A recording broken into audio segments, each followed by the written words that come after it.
for my, I think, second YouTube recording video. I'm going to keep peeking over here because that's where my screen is.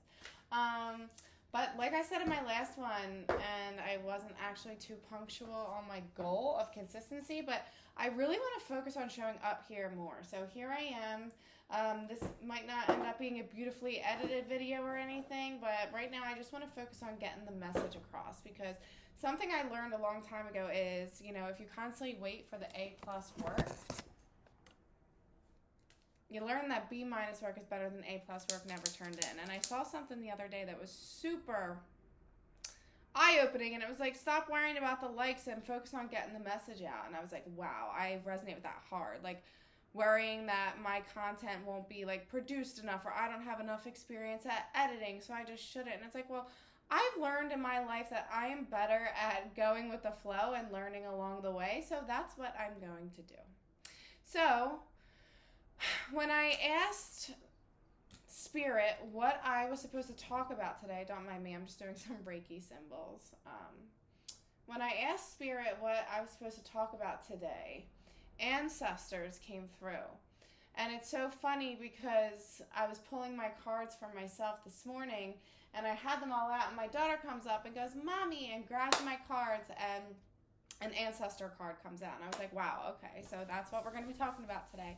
Now, if you don't know me and you've never watched my video before, maybe you're stumbling across this on the internet, let me start by saying my name is Corrine. My business name is Corrine of Cups, after Queen of Cups in the tarot. You can find me at Corrine of Cups on Instagram, on TikTok, and please do not hesitate to subscribe if you want to continue to receive my channeled messages. That's what I am. I am a channel, okay? So I don't really come here. When I look to the side, it's because my screen went black. I don't come here with spark notes, bullet points, anything like that. Maybe one day I will get more organized, but maybe some videos require that when I'm teaching and other ones do not. I'm more so a channel, a vessel, and I allow the wisdom to flow through me. It is not me. I'm not on a pedestal. I just simply allow my vessel to be used to spread the message. So today is going to be a lot of channeling, like most of my messages will be. Just straight channeled, shoot from the hip. And I always was a shoot from the hip kind of girl. Now that I've really tapped into my gifts, it makes a lot of sense because I am a channel. So if you resonate with that, you may be a channel. But anyway, so ancestors. So a little bit about me. I am from Philadelphia, born and raised in the city, not outside of the city. My family is from the city, so I'm generations of city, okay? My mom specifically, I know that she was raised in the project. If you guys don't know what that is, it's like assisted housing, I think. All I know is to live in the projects, you're very poor, okay? And my father was not from the projects, but he was from inner city. He was from mostly a single mother. His father was around for the first decade of his life. He was extremely abusive to my grandmother, to my father. Just not really a good guy. And when he left, he actually ended up committing suicide at one point. And my grandmother raised my dad, his brother, and sisters by herself. She was a waitress. She was always doing different things to make ends meet. So you can see from my mom's side, and my mom was also predominantly raised by her mom, and my dad's side, there's a lot of single parent energy. There's a lot of absent other part energy. I can't really fully speak on my grandfather on my mom's side presence. I just know that he didn't live in the house with them, and he's a great guy. I just don't know how things were back then. So I know that, my parents didn't have the most ideal upbringing in different areas. My father experienced father issues, abandonment, addiction, abuse, physical and emotional. My mom had the same thing. My mom had physical abuse from my grandmother, mental abuse from my grandmother, and both sides' money was not easily accessible. So you can imagine that imprinted something on them, as it does all of us, right? So the first thing that you really kind of come to terms with, I feel like, in your healing journey is looking at your childhood, right? What did you experience as a child? So if you're experiencing any type of block in this part of your life, maybe it's addiction to substance or gambling or people or relationships. Maybe it's financial blocks, like having a hard time ever feeling like you have enough money, or maybe you get a lot of money and you don't hold it and then it flows back down again, or no matter how much money you have this fear like deeply ingrained in you that it's going to be taken away, right?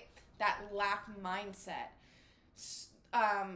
Maybe you keep calling it abusive or absent partners. Basically anything that you are perpetuating, take a look. Is it ancestral? Now, we're taught to look at our childhood. Hold on, my Palo Santo is smoking, and I don't want the smoke detector to go off because that would not be the first time. And I don't want to open the window because I live in Philadelphia still, and the city is really loud. So, I live on a busy street, but I'm gonna try to keep it under wraps. So anyway, like your first step is like, okay, look at my childhood, look at my parents, look at my belief systems that were imprinted on me as a child. How does that tie in? Where does this come from? So that you can do that inner child work, that inner child healing, right? But at the same time, a lot of things that we don't consider, and it's something that I realized recently, is how our ancestors, even the ones that we never met, can have such a distinct effect on our reality today, on our belief systems, on our energies. We have ancestral ties that go you think about it, you come from a pretty long line of people.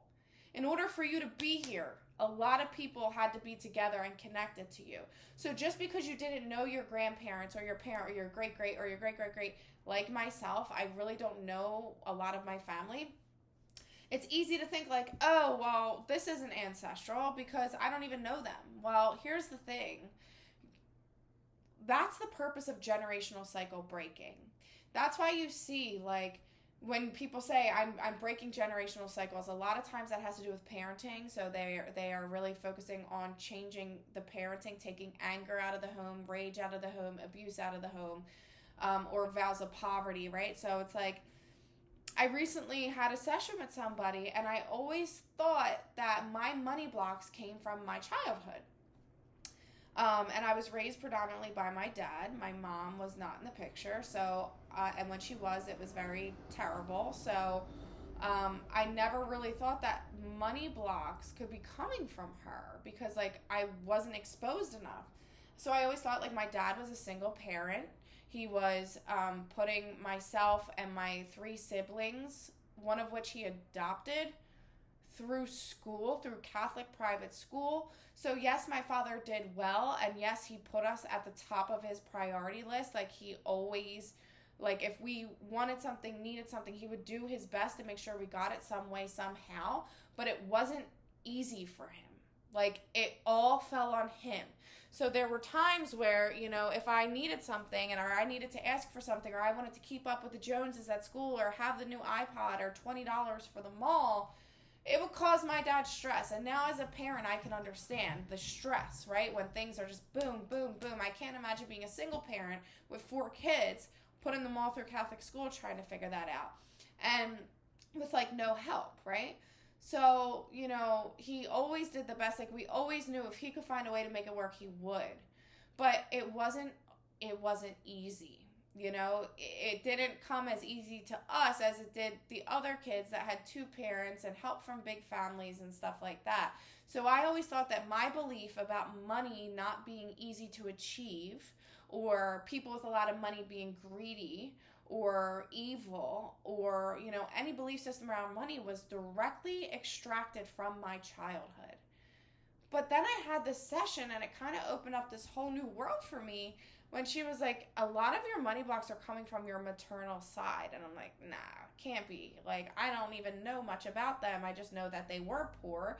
They did grow up in the project. whatever. And then the more I thought about it and the more I started to ask questions, like, well, yes, my mom and her siblings were raised very poor. She was kicked out on the street at a young age. She, to this day, that plays out in her life. She has not had a place of her own in many, many years. She's always sucking from other people. She's always scamming and scheming to get her money. And, you know, I see that in some of her siblings, the ones that are still here. Not all of them, thank God for my uncle, but... And then I see my grandmother doing the same thing, and then I hear stories about my great-grandmother, how, like, they were all very, very poor, so many kids coming to America, and you think, like, as that line goes up, the same way that we have beliefs from being exposed to things in childhood, think about how deep that goes. So for your mother or father to have a belief that they were exposed to in childhood, their mother or father had to be exposed to something whose mother or father exposed them to something whose mother or father. This goes deep. And it's way more than just belief systems and deep programs. It's energetic too. Because depending on how far back this goes, you have no idea what people in your ancestral line were dealing with. We could have vows of poverty where people literally vowed and had energetic contracts to release materials because they thought that it made them closer to God, or they thought that money was the root of all evil. Or you just have these generational lines and lines and lines and lines of programming telling you, you know, money is bad, or seeing addiction or abusive situations, and you see it getting repeated and repeated. Well, his father was abusive, and his father was abusive, and his father was abusive, and it's always like, well, they're this way because of what they were exposed to. But my point here is when I realized that a lot of my money blocks came energetically from my mother's side, which is something I was never actually very physically exposed to or ingrained with in my physical experience here in my childhood, that blew my mind and opened up a whole new world. Because I never really realized how powerful that energetic tie or contract could be. And that's been very eye-opening. Not only did it make me realize the power of ancestral healing and why ancestral healing and healing the bloodline and generational cycles are so important, but it took a lot of my, like, distorted beliefs about my childhood away. Like, I re-looked at my situation, like, growing up, and I realized, like, yeah, sure, we didn't always have a home-cooked meal. We didn't always have a lot of food in the fridge. Like, I didn't have money the way that the people around me did. But it's not because, like, my father didn't want us to have it or prioritize other things. He gave us everything that he had. And the one thing that we always knew was that we could rely on him. That one way or another, where there is a will or there's a way, because he would make it possible for us. And maybe it wasn't as shiny and new or as keeping up with the Joneses as when you're a child, like, you want it to be, right? Because you don't fully understand. But it made me realize, like, wow, like, I was provided for. And I had stability from my father. So this feeling of unsafety that I experience in my root chakra, that anything I have I won't be able to keep, that anything good that comes my way is going to leave and going to be fleeting, that doesn't come from my childhood with my father. I'm sure there's bits and pieces that maybe could, because he's a human, I'm a human, like, we're all human. But this deep-rooted, energetic, almost subconscious that I'm just pulling up to the forefront belief of not being safe, and no matter how much, like, I have been in positions where I have made a lot of money and I have made it quickly, and my bank account looked like never before, and I bought properties, and I'm still buying properties, but it's like, it was never enough, and I always thought, oh, the next goal will make me finally feel safe, will make me finally feel like my family is untouchable and I have been successful in providing for my children. But no matter how much I made, it never came.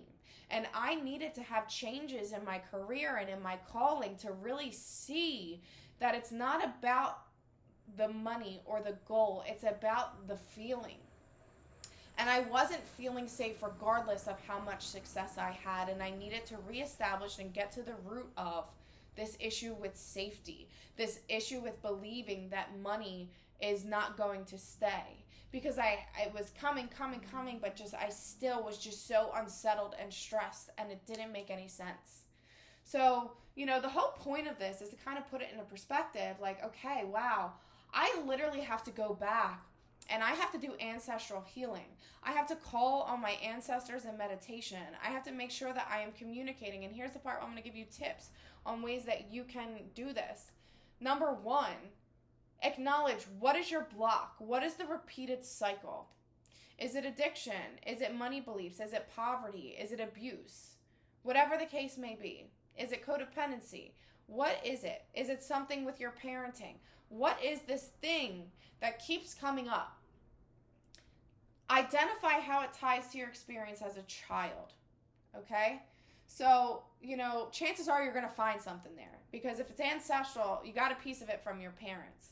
But you see how I was able to dig a little deeper and be like, okay, now for you, you might have both parents and you might have exposure to your family, so you might not be able to relate to me in the sense that, I didn't really have a lot of exposure to my mom or like extended grandparents or anything.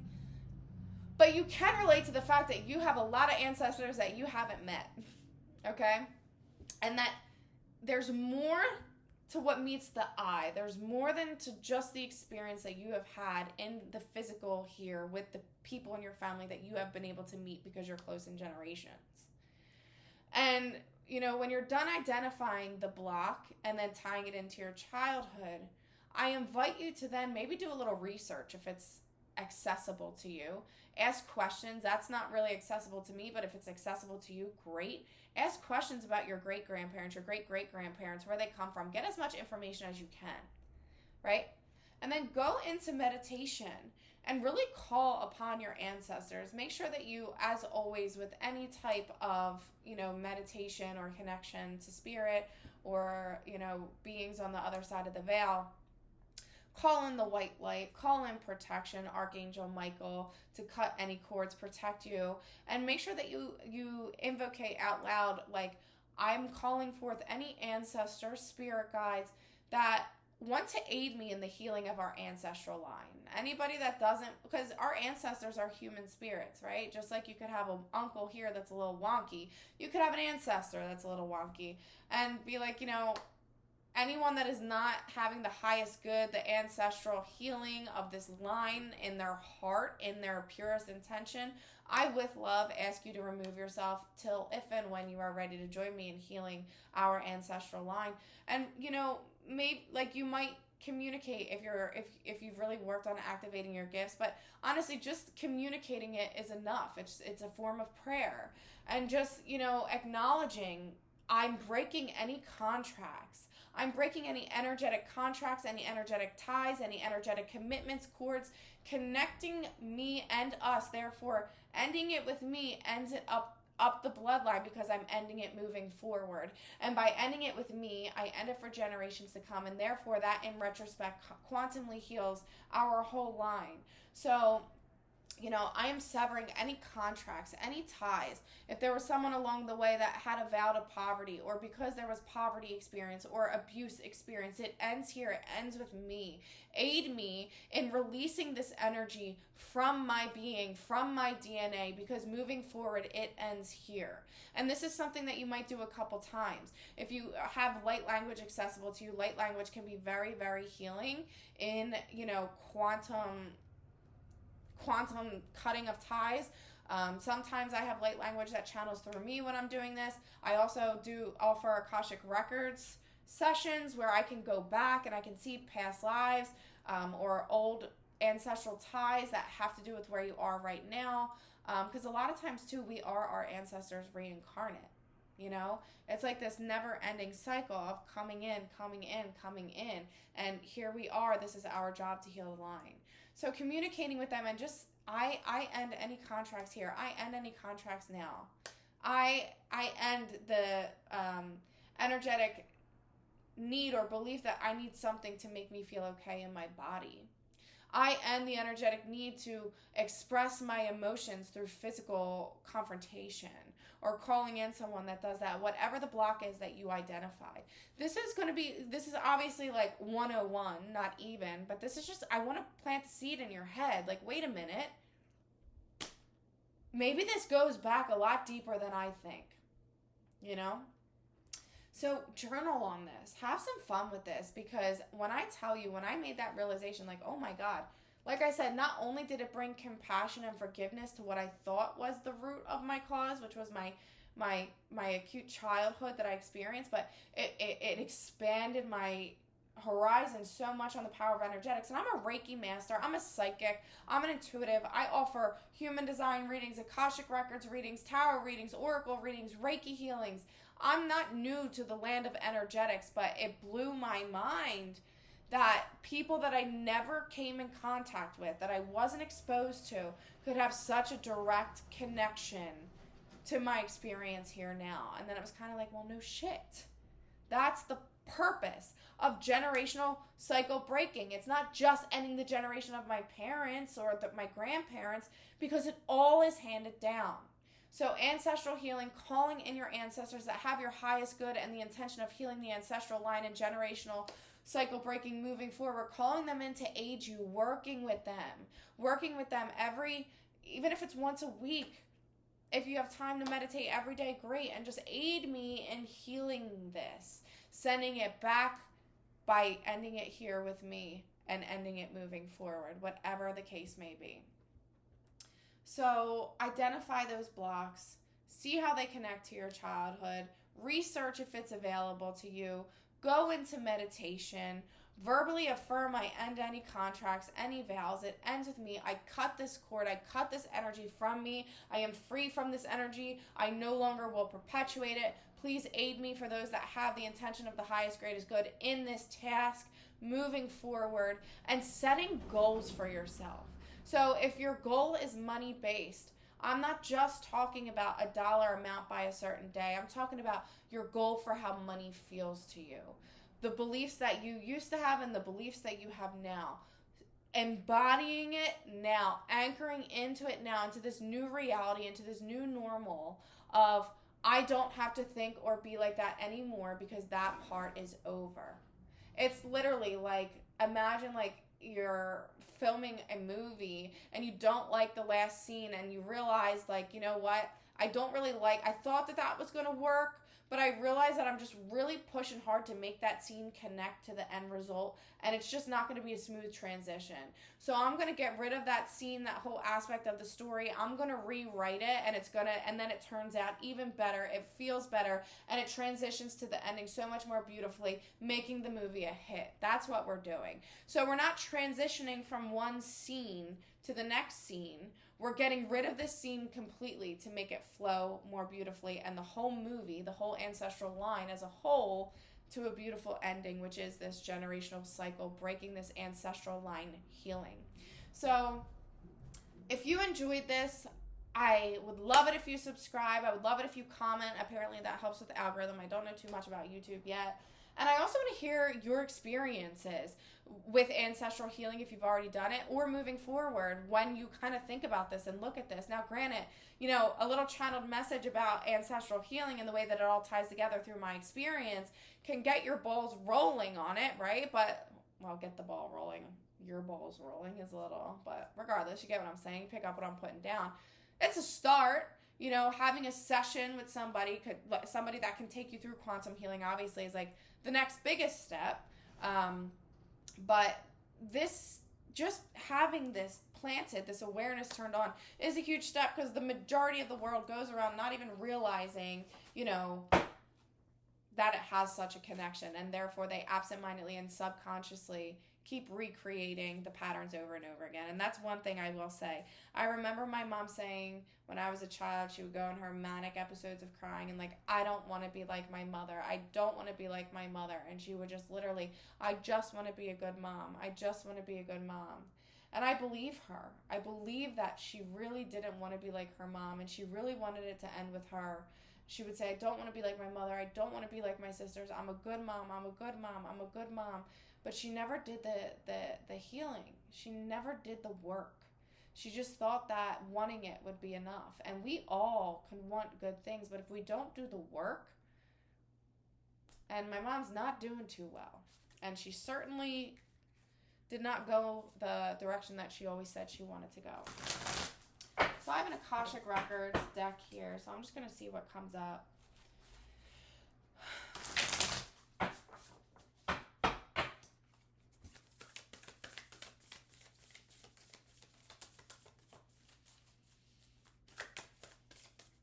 For us for this reading.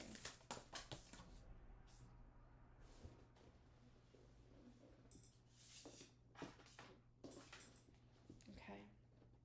Wow. Wow. So, I have the King of Roses and Caught in the Ruins. And I gotta tell you, this Caught in the Ruins card is really speaking to me. I don't know if you could see it. Hold on.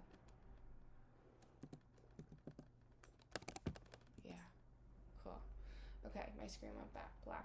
This Caught in the Ruins card is really speaking to me. You can see these two people in a cage, right? And it's like caught. Like they didn't intend to be there. They got caught there. They found themselves there in this cage. For me, this directly correlates and resonates to everything that we just said, okay? This like, I found myself caught in the ruins, meaning the leftover. You look at it. This is not new. This is a ruin. It is literally like an old building that has deteriorated or been damaged, and they find themselves stuck here. Now, if you look, there's a hole at the top. They can find their way out. They're just too focused on like being caught in this. So this is that energy of like, oh, this is what I was born into. This is what I experienced. This is my life. How many times have you said maybe in the next life? This is like, no.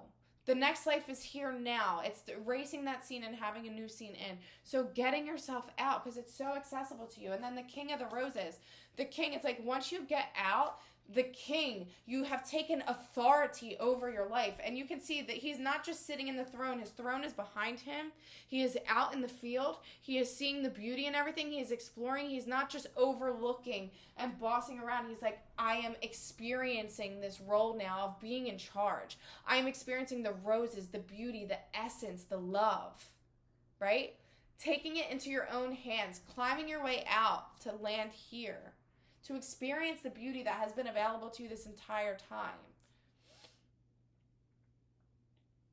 I love that. And then I just want to pull a Whispers of Healing card. I like to read from the book for this deck sometimes,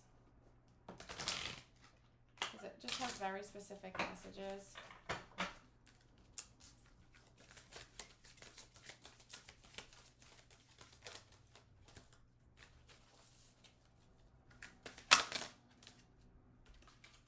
Receive healing. And I love this. Wow, look at this. Look at the wings, these rainbow wings. Rainbows really, really speak to me. This represents the beauty after a storm, right? There needed to be a storm that happened. Wow, I love this. You can see so much. There has to be a storm for the rainbow to appear, right? And this, oh my God, I have chills. So we're talking about ancestors, which is obviously things handed down in our DNA. That's a very important aspect that I didn't touch on, was the connection of our ancestral energy in our DNA. So not only are we handed like our eye color, our hair color, our genetic makeup, but we're handed down DNA, imprinted energy. Your Akashic Records, it's stored in your DNA. Like I know this, I'm a very medically based person and also very spiritual, so sometimes it's hard for me to bring them together. But my kids both see genetics, and I've had geneticists look me in my face and say, we don't know most of what DNA is, most of what it does. Even if we find something, it's not guaranteed that we'll even know what it means. Because every single experience that you've had in this life and past lives handed down through your ancestors is stored within your DNA, which is like that DNA activation that you may hear of. As you have awakenings, as you anchor more light in your body and remove more darkness, you activate this dormant DNA, and you also can cleanse out the parts that don't serve you. That is ancestral healing because it is handed down to you. Your DNA comes from your great. Why do you think at 23andMe you can see that you have 6 16th cousins across the world. You're all connected because you share DNA. You share DNA and energy with all these people. Now listen, this says receive healing, and it is an angel coming down with rainbow wings. And the angel is made of DNA strands and is holding that helix that represents nursing and medical. Do you see it? I'm trying to like focus here. So you can see the strings of DNA back here made of DNA strands, and this, I forget what this is called, but like the symbol for nursing and for medical practices in his hand, his or her hand. Receive healing to your DNA. I want to see what this says. Oh my God, and it's the first card in the deck. Let's see.